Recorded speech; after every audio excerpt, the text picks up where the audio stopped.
আজকে আমি সহজ পদ্ধতিতে পোলট্রির মাংস রানবো। কিভাবে আমি ওর মধ্যে একটু লেবু দিব আর উষ্ণ গরম জল দিব, তোমরা সবাই দেখতে থাকো। আমার আগুন জ্বলে গেছে, আমি এখন কড়াই বসাবো।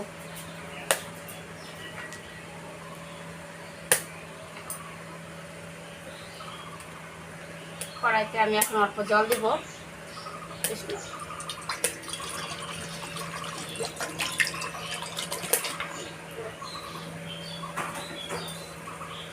বন্ধুরা, আমি যে কড়াইতে জল দিয়েছিলাম বললাম যে আমি মাংসতে দিব। এখন অনেকেই বলে না মাংস খাইতে একটু গন্ধ লাগে, একটু হালকা উষ্ণ গরম জল দিলে পরে মাংসটা তোমার গন্ধ লাগবে না একটু। এই যে আমি এখন মাংসটা আগে ধুয়ে রাখছি, তোমাদের ধোয়াটা দেখাই নাই, গরম জলে একটু ধোয়াটা দেখাচ্ছি আমি কিভাবে ধোয়া তোমরা।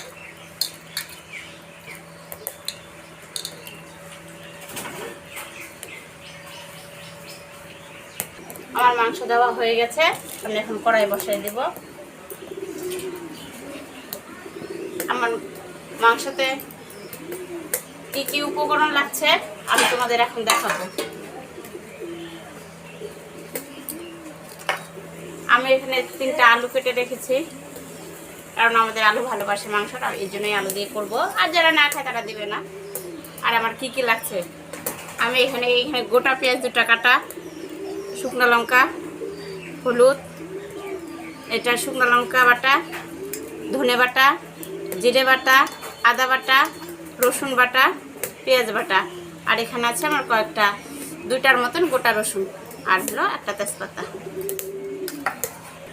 আমার কড়াই গরম হয়ে গেছে, এখন আমি তেল দিব।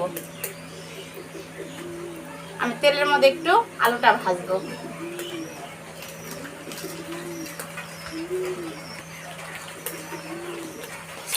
তেল গরম হয়ে গেছে, আমি এখন তেলের মধ্যে আলু দিব।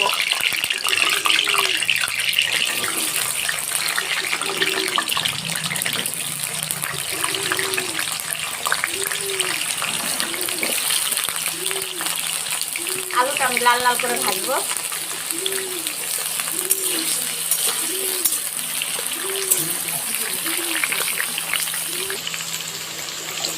আলুতে আমি একটু লবণ দিচ্ছি, আর দেবো একটু হলুদ গুঁড়ো, তাহলে দেখতে লাল লাল হবে। হলুদটা দেওয়াতে কত সুন্দর কালার আসলো আলুটার বন্ধুরা।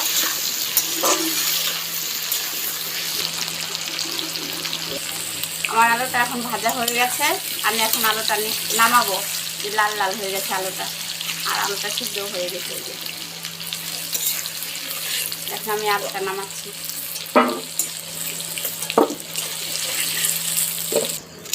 লাল করে ভাজছি।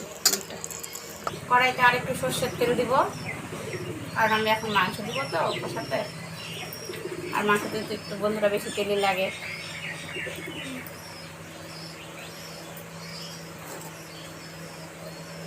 আর আমি মাংসতে এখন কী কী দেবো আমি দেখাচ্ছি।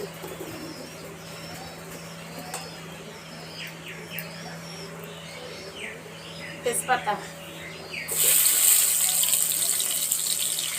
2টা শুকনো লঙ্কা,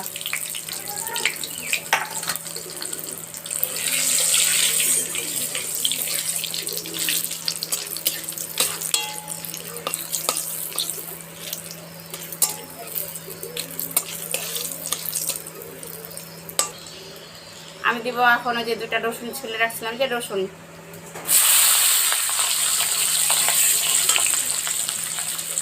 তারপরে পেঁয়াজ,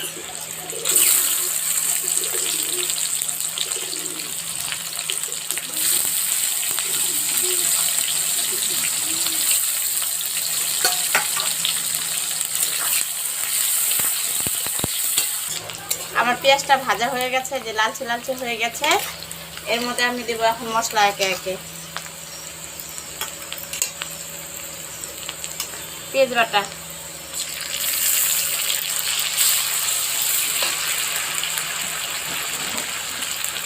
রসুন বাটা, আদা বাটা,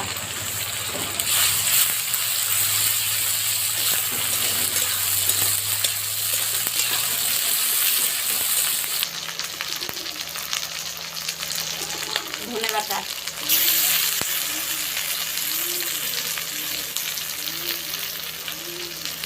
বাটা,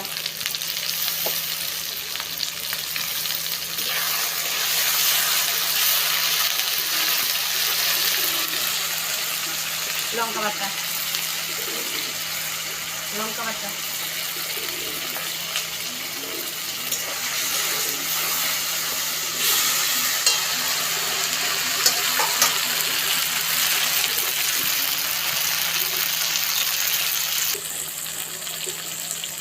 পরিমাণ মতো লবণ,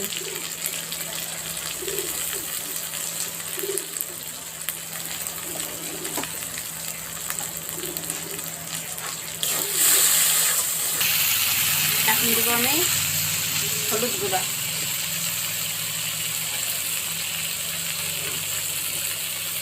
একটু মশলার জল আছে আমি দিয়ে দিলাম কষানো মশলাটার মধ্যে।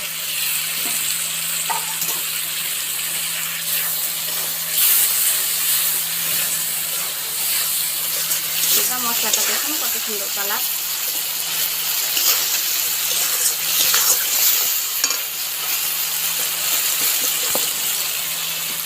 মশলা কষানো হয়ে গেছে, আমি এখন এর মধ্যে মাংস দিয়ে দেব।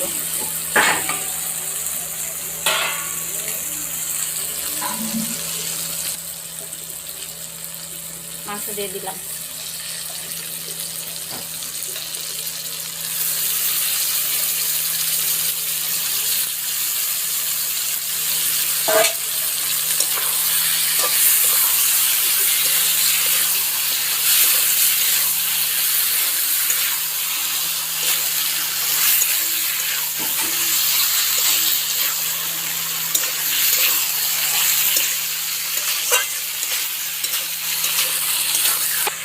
আমি 3টা কাঁচা লঙ্কা চিরা দিচ্ছি।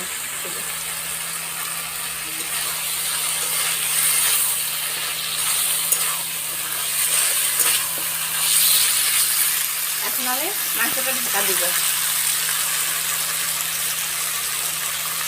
মাংসটা আমি ঢাকা দিয়ে দিলাম।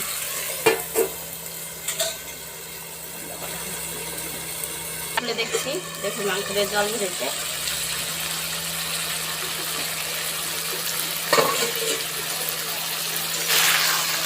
মাংসের জল ছেড়ে দিচ্ছে। এখন আমি এর মধ্যে আলু দিয়ে দেবো। আলুটা দিয়ে আরেকটু ঢাকা দিয়ে দিব। এখন আমি আলু দেবো।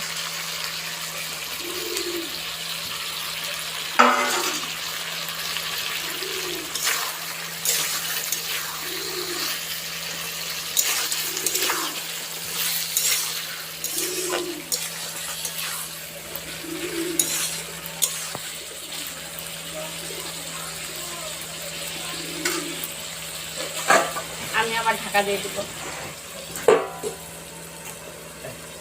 আমি আবার একটু খুলে দেখছি। দেখুন বন্ধুরা, মাংস থেকে কত সুন্দর তেল বেরোচ্ছে। আর কষানো আমার হয়ে গেছে, তেল ছেড়ে দিয়েছে মাংস থেকে। আর যে আমি লেবুটা যে দেখাইছি, এখন আমি লেবুটা দিব। একটু লেবুটা চিপে দেবো।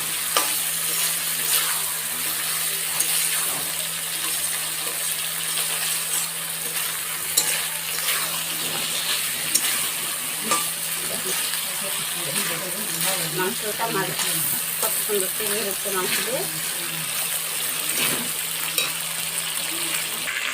আমরা ওই যে অনেকে বলে না, মাংসটা আমার পোলট্রির মাংস একদম ভাঙি কি অবস্থা হয়েছে। যদি উষ্ণ গরম জল দিয়ে ধোয়া যায় আর একটু লেবু রস দেওয়া যায়, তাহলে মাংসটা ভাঙবে না, মাংসটা খুব সুন্দর দেখা থাকবে। দেখুন মাংসটা আমার কত সুন্দর দেখা যাচ্ছে। আমি একটু লেবু রস দিব। আমাদের গাছের লেবু, আমি চুলাটা দেখাই নাই, আমি রসটা দিচ্ছি। আমি আরো দিলে আমি লেবুর গাছটা দেখাচ্ছি।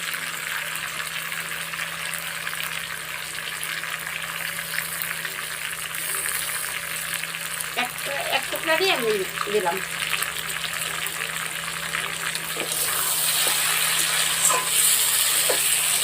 কষানো একদম হয়ে গেছে। দেখুন একদম মশলাটা তেলটা একদম গায়ে গায়ে লেগে গেছে। এখন আমি ফুল দিয়ে দেবো।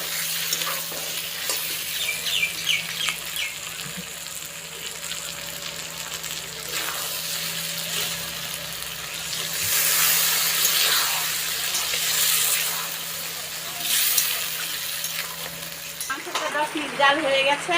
দেখুন মাংসটা কত সুন্দর সিদ্ধ হয়ে গেছে। আর দেখুন আকাশটা মেঘ আর বৃষ্টি পড়তে হয়ে যাইতেছে, আমাদের বৃষ্টি পড়তেছে তাই দেখালাম। আর মাংস আমার জাল হয়ে গেছে। আমি এখন একটু গরম মশলা গুঁড়া দেবো, দিয়ে নামিয়ে দেবো। গরম মশলা গুঁড়ো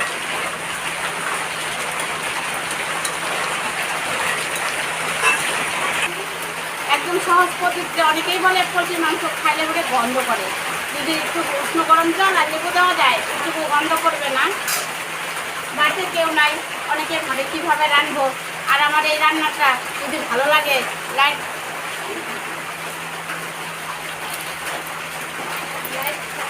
আমার রান্নাটা যদি ভালো লাগে লাইক সাবস্ক্রাইব করে দিবে বন্ধুরা। ঝোলটাও আমার কত সুন্দর ঘন হয়ে গেছে আর কত সুন্দর কালার হয়েছে। আর মাংসটা দেখো কত সুন্দর সিদ্ধ হয়ে গেছে। সবাই কমেন্ট করে জানাবে, বাড়িতে রান্না করে খাবে, এভাবে রান্না করে খেলে কেমন লাগে জানাবে।